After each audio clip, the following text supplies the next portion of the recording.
हे guys, welcome back. Financial year 24-25 मतलब assessment year 25-26 में non audit के केसेस में आईटीआर फाइलिंग की ड्यू डेट को 31 जुलाई 2025 से बढ़ाकर 15 सितंबर 2025 कर दिया गया था। तो अगर आप 15 सितंबर 2025 तक अपना आईटीआर फाइल नहीं करते तो आपके ऊपर क्या क्या कंसिक्वेंसेस हो सकते हैं, आइए समझते हैं।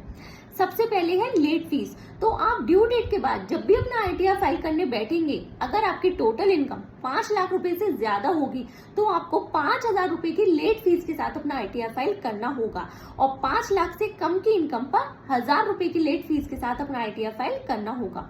दूसरा, आपका जो भी टैक्स बनता है वो आपको 1% पर मंथ और पार्ट ऑफ द मंथ की इंटरेस्ट के साथ में पे करना होगा।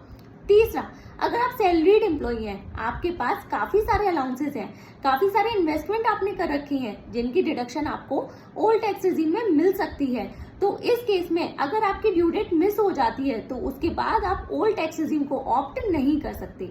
फोर्थ, अगर आप बिजनेसमैन हैं या प्रोफेशनल हैं, आप न्यू टैक्स रेजिम से ओल्ड टैक्स रेजिम में जाना चाहते हैं या ओल्ड टैक्स रेजिम से न्यू टैक्स रेजिम में जाना चाहते हैं, तो इस केस में आपको ड्यू डेट से पहले फॉर्म 10IEA फाइल करना होता है।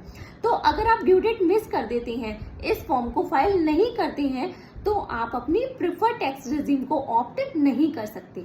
इसके अलावा अगर आपके पास किसी भी तरह का लॉस होता है, चाहे शॉर्ट टर्म या लॉन्ग टर्म कैपिटल लॉस हो या फिर आपका F&O का लॉस हो, इंट्राडे का लॉस हो या कोई भी बिजनेस या प्रोफेशन का लॉस हो, तो इस केस में आप उसको 8 साल तक कैरी फॉरवर्ड कर सकते हैं। अगले सालों में अगर आपकी इनकम होती है तो वो इनकम आपके लॉस से एडजस्ट हो जाती है और आपका टैक्स भी कम बनता है।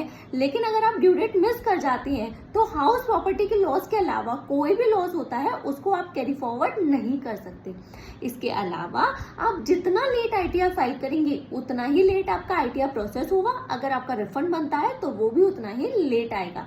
तो इन्फॉर्मेशन अगर अच्छी लगी हो तो वीडियो को लाइक कर दीजिए, शेयर कर दीजिए और चैनल को सब्सक्राइब नहीं किया है तो प्लीज चैनल को सब्सक्राइब कर दीजिए। Thank you so much.